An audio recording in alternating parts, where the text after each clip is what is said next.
Ano na naman yung pinaplano mo? Itutusok ko tong tinidor sa saksakan. Bakit? Kasi, napanood ko sa YouTube, magkakaroon daw ako ng powers. Yung power niyan, papasok sa katawan mo, makukuryente ka. Ayun nga yung point, diba? Para nga pumasok yung kuryente sa katawan ko para magkaroon ako ng powers. Okay, bahala ka dyan. Basta sinabihan na kita. Talaga?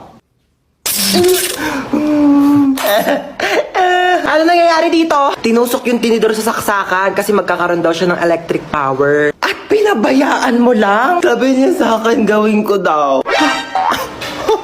Ako pa talaga. Huwag kayo magpaliwanag! May paparinig po muna ako sa inyo. Itutusok ko tong tinidor sa saksakan. Trinidor mo ako, bunso. Pinagkatiwalaan kita. Thank you, Yaya. I got you. Kailangan kong gawin to para maging patas bilang isang ina. Sorry. For the truths only.